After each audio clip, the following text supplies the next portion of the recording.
Good morning, students. We are studying the chapter Poverty as a Challenge. So, students, in this we have studied the two cases of poverty, that is urban case and rural case. And then we have studied, I have given you that you are supposed to study these with relation to them. I hope you have studied them. Now, students, we will take up the chapter. These two typical cases illustrate many dimensions of poverty. You know, when we have studied these two cases, we have studied about many dimensions of poverty. ये देखो, ये वाली सारी dimensions, ठीक है, कि ये सब कुछ क्या है, responsible हैं. Okay. Then they show that poverty means hunger and lack of shelter. So we come to know about the meaning of poverty. That what is poverty? It means hunger and lack of shelter. Okay, these two things.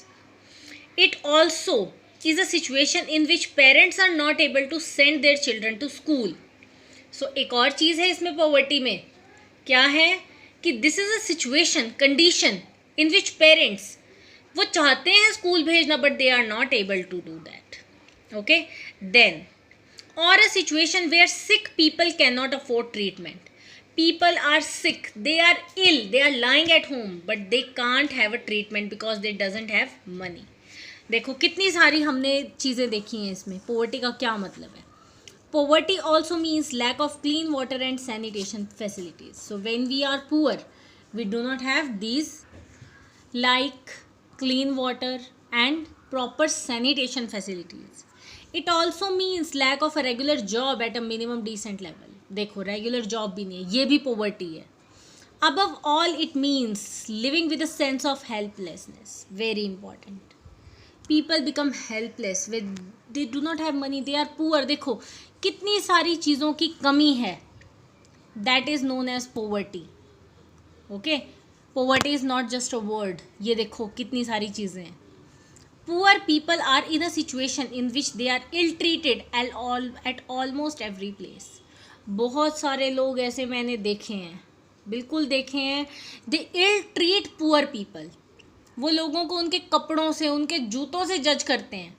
And then when they come to know they are poor. गरीब, अब देखो बोलते हैं ना, news में भी बार बार दिखाते हैं, गरीब के लिए तो कोई आवाज़ भी नहीं उठाता, गरीब की तो कोई भी नहीं सुनता. Right? So because that's why they are so helpless. In farms, factories, government office, hospitals, railway station etcetera, हर जगह they are ill treated. Obviously nobody would like to live in poverty. So obviously this is a thing. Nobody wants to be poor, nobody wants to live in poverty.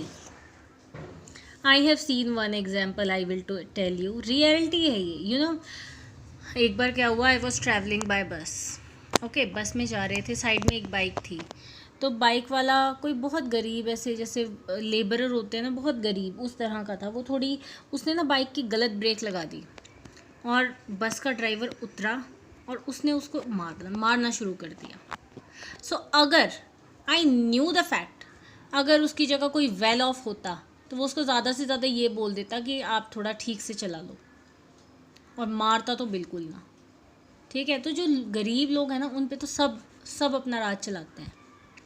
But we should never ever do this. Okay, one of the biggest challenges of independent India has to bring millions of its people out of abject poverty. You know, when our country got independence, then also the situation was so poor.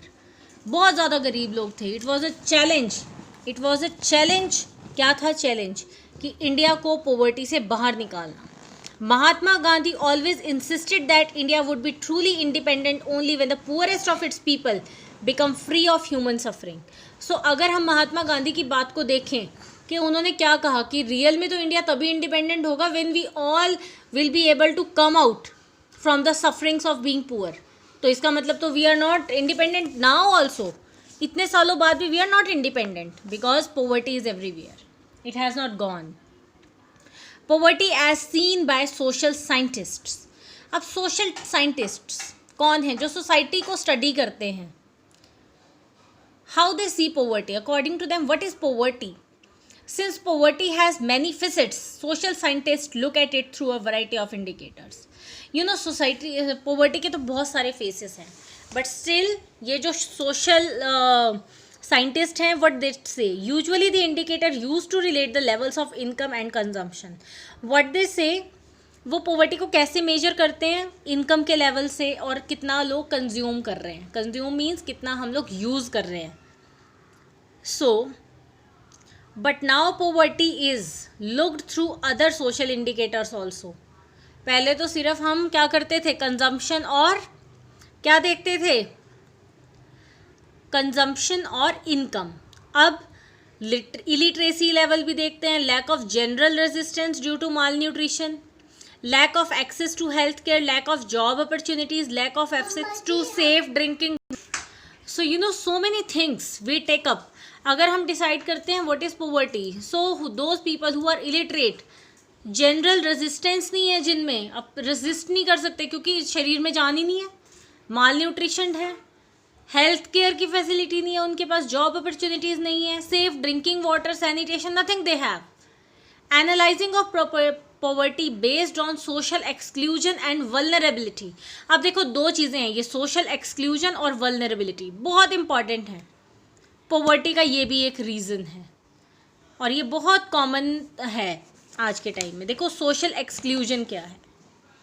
According to this concept, poverty must be seen in terms of the poor having to live only in a poor surrounding with other poor people.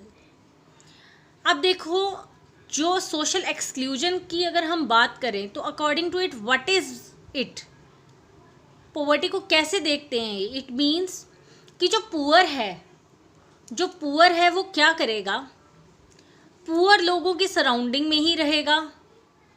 ठीक है, अब जब poor है तो वहीं रहेगा. Excluded from enjoying social equality of better off people in better surrounding. So क्या है, पुअर लोगों के साथ रहेगा, उसको अलग कर दिया है. सोशल इक्वालिटी तो है नहीं, बेटर ऑफ जो अच्छे रिच लोग हैं उनके साथ तो वो रह ही नहीं सकता बेटर सराउंडिंग्स में. सोशल एक्सक्लूजन भी both a cause as well as a consequence of poverty in a usual sense. अब देखो सोशल एक्सक्लूजन क्या है, कॉज भी है साथ के साथ कंसिक्वेंस भी है, रिजल्ट भी है पॉवर्टी का. अब देखो अब इस चीज़ को कैसे समझेंगे हम. सपोज़ ये एक पुअर पर्सन है, ठीक है, पुअर पर्सन है, इसकी इनकम बहुत ज़्यादा कम है, बहुत ही ज़्यादा कम.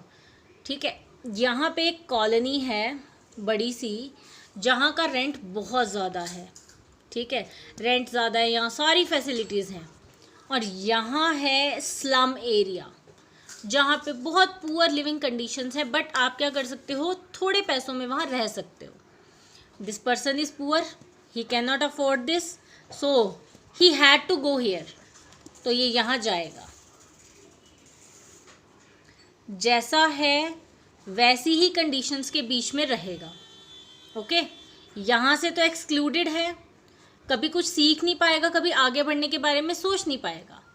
ओके, तो ये क्या है, पुअर होना क्या है, सोशल एक्सक्लूजन क्या है, इसका एक कारण भी है और इसका कंसिक्वेंस भी है. इसके कारण पुअर भी होते हैं और पुअर होने के कारण सोशली एक्सक्लूड भी होते हैं. ठीक है, एक और एग्जाम्पल मैं आपको देती हूँ. जैसे सपोज़ आपकी क्लास में 2 स्टूडेंट्स ऐसे हैं जो बिल्कुल नहीं पढ़ते, बिल्कुल पढ़ते ही नहीं हैं. आपने कई बार देखा होगा अपनी क्लास में कि आपके टीचर्स ना सीट चेंज कर देते हैं.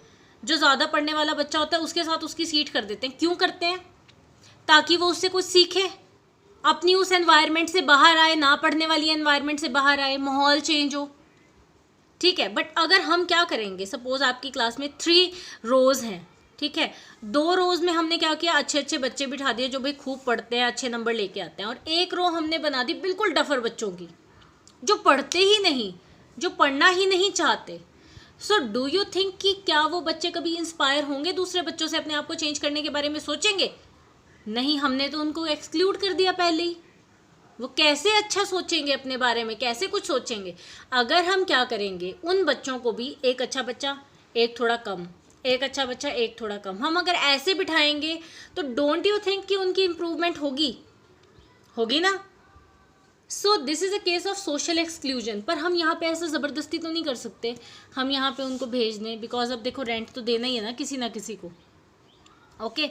Broadly, it is a process through which individuals of groups are excluded from facilities. देखो, from these facilities, they are being excluded. A typical example is working of the caste system in India, in which people belonging to certain castes are excluded from equal opportunity. ठीक है, तो social exclusion क्या है, बहुत ज़्यादा damage करता है. ठीक है. So students, up to here only we will study today. You are suppose to read the chapter thoroughly, because इतने से चैप्टर में ही इतनी सारी चीज़ें हैं समझने की कि आप बार बार रिवाइज करोगे आपको तभी समझ आएगा, अदरवाइज तो आपको कुछ नहीं समझ आएगा. Okay students, thank you, have a nice day.